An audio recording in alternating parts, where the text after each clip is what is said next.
Yo, what to do, everybody? It's your boy Kid the Kill TV, aka the Do-Rag King. Chest slaps for you and your crew, back with some more reactions, man. High as the motherfucking kite.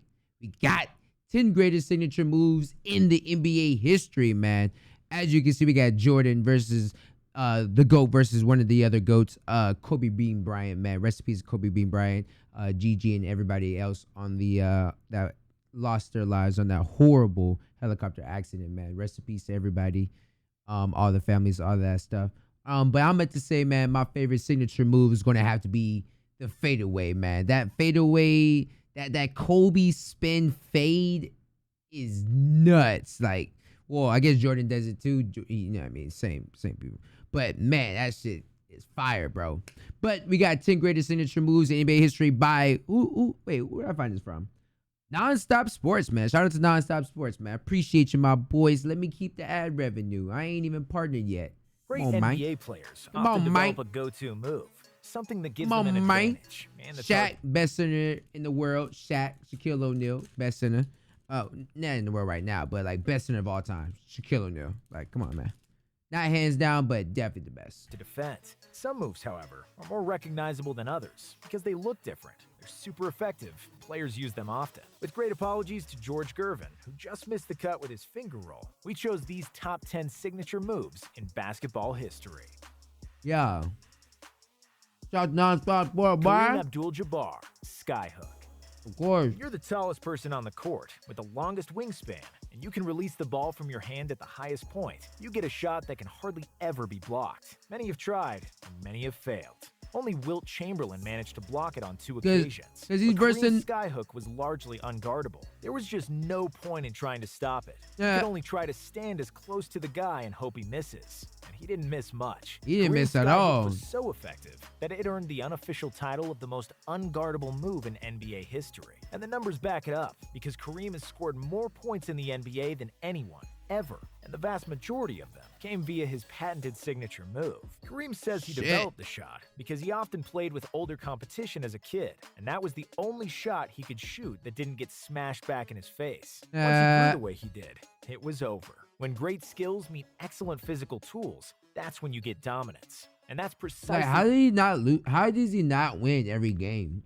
Like you're taller than everybody in the world. How you not win every game? what Kareem did on all Mm. levels. He was the most dominant high school and college player ever, winning 4 high school state championships and 3 NCAA titles with UCLA. To that, he added 6 NBA rings, along with 6 MVPs. Ain't That's quite bad. a resume, and the Skyhook is the main reason for it. Hakeem Olajuwon, Dream Shake.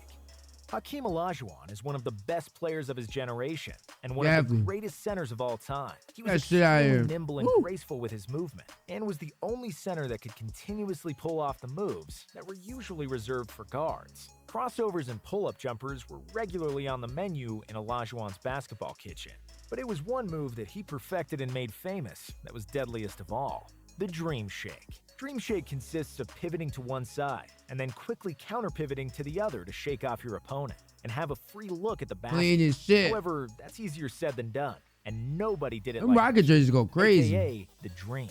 Not on Yes, Shaq, the move dude. was so good that his creator got nicknamed Woo. after it. Hakeem is known to hold basketball camps where he teaches the Dream Shake and other post moves to current players. Okay. Most notably LeBron James and Dwight Howard, Michael Jordan and Kobe Bryant. The fadeaway. The fadeaway. Just like The Kareem best. used his height and length to create an unstoppable The best. move, The Michael best used his move. unmatched leaping ability and best superb move. footwork to create one of his own. The move was the fadeaway, and it drove defenders crazy and led them to despair. It was hard to guard Michael anyway, but just when a defender thought he had done a great job and cut all of his lanes, Jordan would simply jump backwards to create space and shoot after the defender fell down. And when your nickname is Air Jordan, that would happen Damn. every single time. While Jordan was tormenting the entire league, there was another 6'6" shooting guard who watched him and tried to make his technique as flawless as Jordan's. Kobe Bryant was often called the second coming of Michael Jordan because of the obvious similarities between them. They played the same position, had similar size and killer mentality, and their moves, including the fadeaway, were almost identical. Looks of Literally. despair of their opponents were pretty similar too. Black Tornado, Shaquille O'Neal. When the question of who's the most dominant brute force that ever stepped on the The best in the world. The best center has ever touched the court. NBA court, there could only be one answer. The Diesel, Superman, the Diesel. Big Aristotle. Okay, those are several names, but they are all nicknames of one man, Shaquille O'Neal. Why Shaq do he came to look the like NBA that? Weighing less than 300 Why do he pounds. just look like He was that? successful even then, but in his prime, he was around 350 of pure muscle and vicious Pure force that muscle, would dunk boy. anything thrown his way. But there were other heavy centers in the league who weren't even effective, let alone dominant. What set Shaq apart was his agility and quickness. And in his prime, he was the best player in the league. Shaq's favorite move was to post up and lean on a defender with all his mass. And then, as the defender was using all his strength and focus just to stay in place, Shaq would spin off of him and dunk the ball. He named this move the Black Tornado because he would spin around so fast with great power, and it was deadly for the opponents. Shaq was a skilled post player. And as we said before, great skill and great physical gifts equal domination. And Shaq was arguably the most dominant player ever. Eurostep. Manu Ginobili. Manu Ginobili. Some basketball moves already exist, but then certain players make them famous. That was the case with Manu Ginobili. Manu's and the eating that Eurostep. hoe. Eurostep was a move frequently used in, you guessed it, Europe, mainly in former Yugoslavia. It was first seen in the NBA in the early 90s, when one of the first European newcomers, Lithuanian Šarūnas Marčiulionis, started using it. When Manu came from Europe in the early 2000s, he dazzled with his flair, no-look passes, and deceptive athleticism. Yeah, with But it that was the Eurostep, that boy. took the league by storm, because Yeah. Manu would burn defender after defender by simply stepping around them and make one uncontested layup after another. That's Yep. when the move got dubbed the Eurostep, even though Ginobili only played in Europe and was from Argentina. After Manu, there have been many successful Eurostep practitioners and aficionados in the NBA. I'm about to say everybody do that James shit Harden now. and Giannis Antetokounmpo at the forefront. Crossover. Tim Hardaway and Allen Iverson. Crossover is a move that every guard in the world uses. From the first time they start playing organized basketball, it's a fundamental move, yet so effective, and that's why every young player wants to have it in their arsenal. Can you imagine that every move has a freaking name too? Like this is the, I don't know, the spin around 360 through the leg windmill tomahawk type shit. You know what I mean? Like every move has a name. Can you imagine?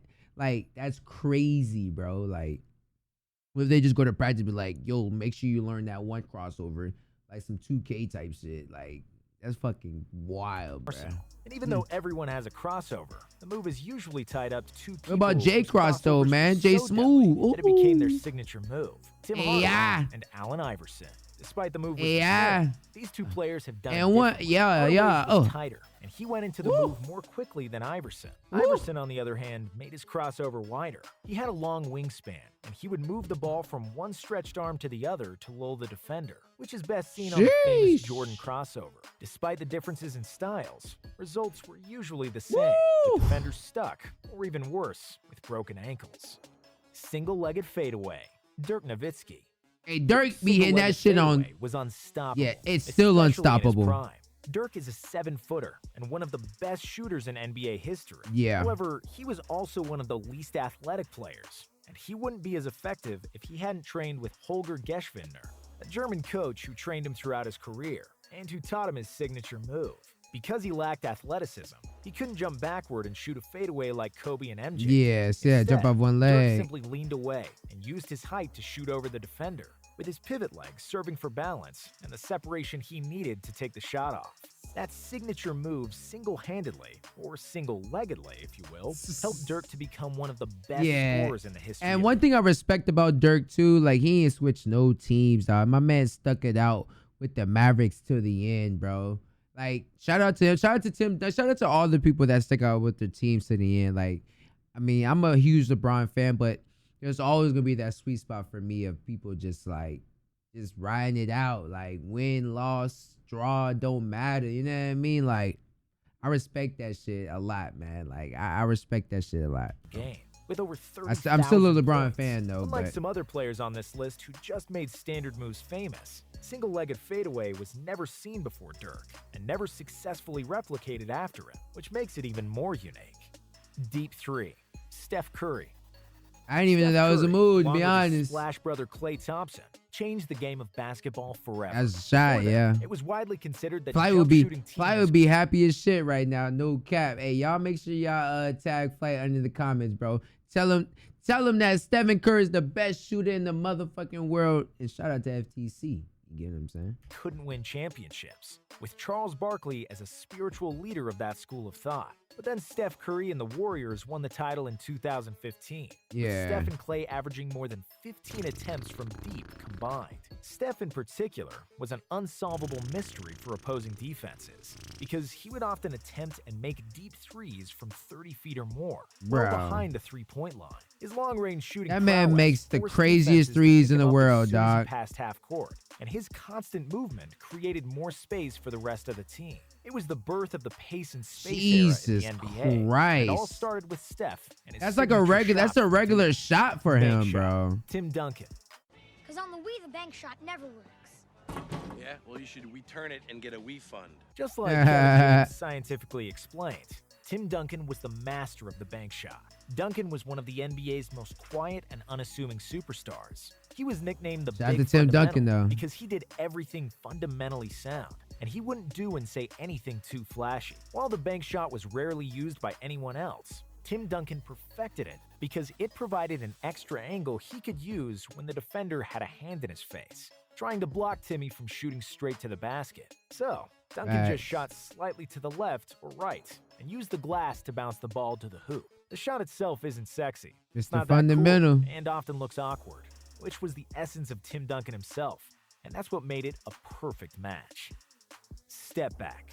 James Harden. James Harden, that step back the is most controversial move on the list for last. James Harden's step back caused a lot of stir in the NBA. It did, because it looked like it was He traveling. started using it frequently. How is that not a travel? Everyone asked themselves. Yeah, it looked like a James Harden travel. made a career of exploiting the rules and pushing the boundaries of basketball trickery. When he drives to the basket, he often tangles his Shit look arms like a goddamn travel right there, don't it? And I'm a huge James Harden fan. I love James Harden. He drives to the basket. He often tangles his arms with the defenders to draw a foul. He flails, baits, and throws his body to make and-one opportunities. And he created one of the most unguardable moves in modern basketball, the step back. Harden's step back looks like he stepped back twice, but according to the rulebook, it's not a travel because he catches the ball after the first step back. So the second step is legal. It's incredibly tough to pull off, but Harden can do it consistently and create separation from a That defender man anytime studies the he wants. that man I like studies it. the You book. have to accept James's brilliance. His scoring numbers speak for themselves anyway. Facts. Hey man, as always, man, it's your boy Killer Kill TV, aka the Dude Rag King. I'll catch y'all in the next one, man. Peace out.